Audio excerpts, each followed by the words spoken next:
नमस्कार दोस्तों, मैं डॉक्टर स्वप्निल सागर जैन निरामय होम्योपैथी के अपने इस YouTube चैनल पर आप सभी का बहुत बहुत स्वागत करता हूं।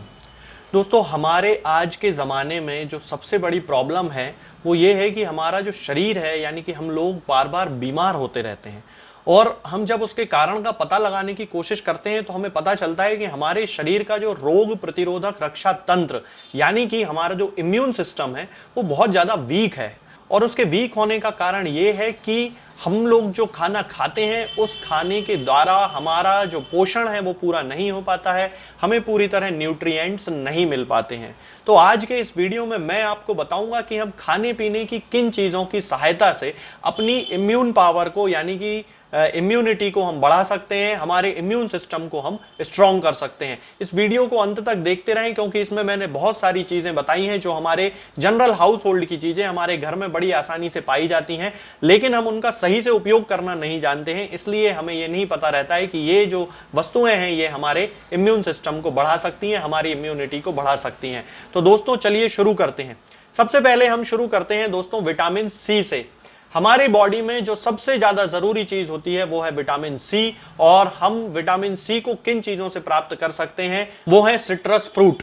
सिट्रस फ्रूट जो दोस्तों हमारी बॉडी में विटामिन सी को पहुंचाते हैं, और विटामिन सी जो है हमारी व्हाइट ब्लड सेल्स के फॉर्मेशन में मदद करता है, उनके प्रोडक्शन को बढ़ा देता है, जिसके कारण हमारा जो इम्यून सिस्टम है वो ऑटोमेटिकली इंप्रूव हो जाता है। इसके बाद आती है दोस्तों लाल शिमला मिर्च। लाल शिमला मिर्च विटामिन सी का सबसे अच्छा सोर्स है। सिट्रस फ्रूट से भी ज्यादा विटामिन सी लाल शिमला मिर्च में पाया जाता है। इसके अलावा ये कैरोटीन में भी भरपूर होती है। कैरोटीन, बीटा कैरोटीन्स जिन्हें कहा जाता है, उससे बहुत ज्यादा इसमें पाए जाते हैं। और ये ना केवल हमारे इम्यून सिस्टम को मजबूत करती है, हमारे शरीर में विटामिन सी को पहुंचाती है, बल्कि उसके अलावा ये हमारी स्किन को भी हेल्दी बनाती है। और इसमें पाए जाने वाले जो बीटा कैरोटीन्स होते हैं वो हमारी आंखों को स्ट्रॉन्ग बनाते हैं। हमारे जिन लोगों को रतौंधी की शिकायत होती है उन लोगों की आंखों को मजबूत बनाते हैं। तीसरे नंबर पर आती है दोस्तों ब्रोकोली। ब्रोकोली को हम लोग बहुत सामान्य सब्जी के रूप में जानते हैं। बहुत सारे लोग हैं जो इसका सलाद के रूप में यूज करते हैं।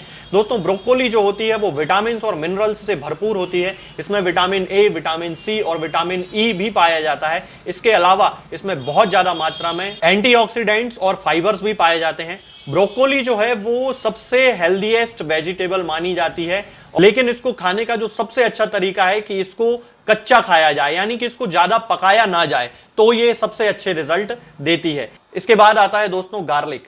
बहुत पुराने समय से लहसुन का यूज हमारे खाने में किया जा रहा है। भारत में तो एक परंपरा है जिसमें लहसुन का यूज किया जाता है। लहसुन हमारे शरीर को ना केवल स्ट्रांग बनाता है, हमारी बॉडी की इम्यून पावर को बढ़ाता है। लहसुन हमारे शरीर में इंफेक्शन से लड़ने की क्षमता पैदा करता है। National centre for complementary and integrative health के अनुसार लहसुन हमारे शरीर में ना केवल ब्लड प्रेशर को लो करता है, बल्कि हमारी जो आर्टरीज होती हैं उन आर्टरीज में होने वाली थिकनिंग को रोक देता है, उनकी प्रोसेस को स्लो कर देता है, जिसके कारण हमें कई बार हाई बीपी की समस्या जो हो जाती है आर्टरी की थिकनिंग के कारण, वो होना पूरी तरह से खत्म हो जाती है। इसका जो मुख्य जो तत्व इसमें पाया जाता है गार्लिक में, यानी कि लहसुन में, जिसके कारण इसमें इम्यून जो है बूस्टिंग प्रॉपर्टी पाई जाती है, इम्यून बूस्टिंग प्रॉपर्टी, वो है इसके अंदर पाया जाने वाला एक सल्फर कंटेनिंग कंपाउंड जिसे कि एलिसिन कहा जाता है। इसके बाद आता है दोस्तों जिंजर। जिंजर यानी कि अदरक।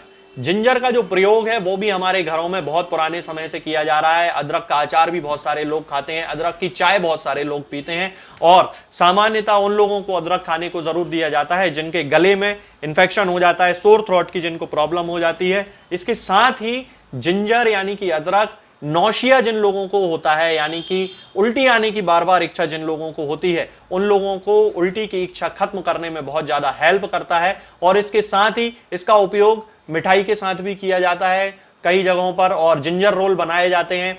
इसके अलावा इसका जो उपयोग किया जाता है वो क्रॉनिक पेन को खत्म करने में किया जाता है। अदरक में एक खास प्रॉपर्टी पाई जाती है कि ये हमारे शरीर में कोलेस्ट्रॉल को कम कर देता है, जिसके कारण हमारी जो बॉडी है उसमें कोलेस्ट्रॉल का लेवल ब्लड में कम हो जाता है। इसके बाद दोस्तों अगला जो सब्सटेंस है, अगला जो खाद्य पदार्थ है वो है स्पाइनेच यानी कि पालक।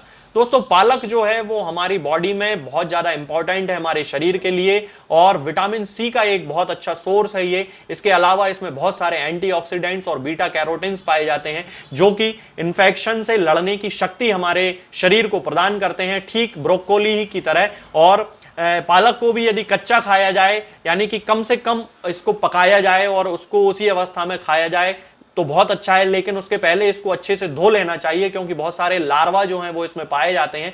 इसलिए इसको बहुत अच्छे से पहले धो लें, फ्रेश वाटर से बहुत ज्यादा इसको धो लेना चाहिए, फिर कच्ची पालक का यूज करना चाहिए। हालांकि इसको हल्का उबाल लेना भी बहुत फायदेमंद होता है। यदि इसको हल्का उबाल लिया जाता है तो इसके अंदर जो विटामिन ए और दूसरे जो न्यूट्रिएंट्स होते हैं वो ऑक्जेलिक एसिड से मुक्त हो जाते हैं और हमें ज्यादा फायदा पहुंचाते हैं। इसके बाद आता है दोस्तों योगर्ट, यानी कि दही। अगर आपने मेरा वीडियो देखा हो विटामिन डेफिशिएंसी वाला, तो उसमें मैंने बताया है कि जो दही होता है वो हमारे शरीर में लैक्टोबैसिलस को पहुंचाता है। वो बेसिलस जो कि हमारी बॉडी में बायोटिन के फॉर्मेशन में हेल्प करते हैं, विटामिन B12 के फॉर्मेशन में हेल्प करते हैं। इसलिए दही हमारी बॉडी के लिए बहुत ज्यादा जरूरी है, क्योंकि विटामिन बी की कमी से ही हमारे शरीर में बहुत सारी बीमारियां होती हैं। और दही जो है वो हमारे इम्यून सिस्टम को बढ़ाता है, हमारी इम्यूनिटी को बढ़ा देता है, हमारे इम्यून सिस्टम को एक्टिव कर देता है। और इसके साथ ही दही जो है वो विटामिन डी का भी एक बहुत अच्छा सोर्स है, इसलिए दही को हमें अपने खाने में जरूर शामिल करना चाहिए। दोस्तों इसके बाद अगला जो नंबर आता है वो है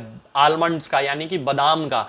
यदि हमारे शरीर में इम्यूनिटी को बढ़ाने में विटामिन सी सबसे अच्छा रोल प्ले करता है, तो उसके बाद अगला नंबर आता है विटामिन ई का। विटामिन ई भी हमारे शरीर के लिए दोस्तों बहुत ज्यादा जरूरी है, और विटामिन ई जो है हमारे न केवल इम्यून सिस्टम को बढ़ाता है, विटामिन ई की कमी को हमारे शरीर में पूरा करने के लिए हम दूध में बादाम का तेल मिलाकर पी सकते हैं। लेकिन हमें दोस्तों ये याद रखना चाहिए कि बादाम का जो तेल है वो घर का निकला हुआ तेल हो, बाजार के जो फिल्टर्ड ऑयल होते हैं वो यूज ना करें।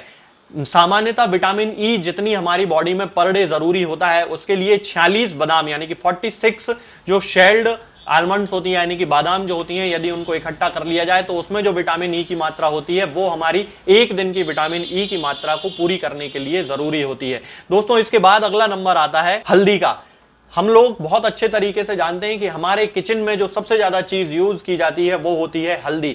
ये जो हल्दी होती है ये एक मसाले के रूप में हमारे घरों में सदियों से यूज की जा रही है, और उसका कारण है कि इसके अंदर एंटी इंफ्लेमेटरी सब्सटेंसेस पाए जाते हैं जो कि ऑस्टियो आर्थराइटिस को भी ठीक करते हैं और रूमेटॉइड आर्थराइटिस को भी ठीक करते हैं। विदेशों में कई बार इसके ऊपर रिसर्च किए गए हैं और उनमें यह पाया गया है कि कैंसर की रोकने के लिए सबसे ज्यादा अच्छा जो काम करती है वो होती है हल्दी, यानी कि हल्दी में एंटी कैंसरस एक्टिविटीज पाई जाती हैं जो कि कैंसर के डेवलपमेंट को हमारे शरीर में कम कर देती हैं। दोस्तों इसके बाद अगला नंबर आता है ग्रीन टी का। ग्रीन टी हमारे शरीर में फ्लेविनॉइड्स की मात्रा को बढ़ा देती है जो कि एक टाइप के एंटीऑक्सीडेंट होते हैं। इसके अलावा ये ईजीसीजी को भी बढ़ाती है हमारी बॉडी में, जो कि एक प्रकार का बहुत पावरफुल एंटीऑक्सीडेंट होता है, और ये हमारे इम्यून सिस्टम को हेल्प करता है एक्ट करने में, हमारे इम्यून फंक्शन को बढ़ा देता है। इसमें जो ब्लैक टी में जो फर्मेंटेशन की जो प्रोसेस होती है वो ईजीसीजी को खत्म कर देती है, इसलिए ग्रीन टी का उपयोग करना चाहिए, क्योंकि ग्रीन टी में ईजीसीजी पूरी मात्रा में पाया जाता है और प्रिजर्व्ड रह जाता है। इसके अलावा ग्रीन टी एक अमीनो एसिड जिसे एल-थियानिन भी कहते हैं उसमें बहुत ज्यादा पाया जाता है, एल-थियानिन ग्रीन टी में।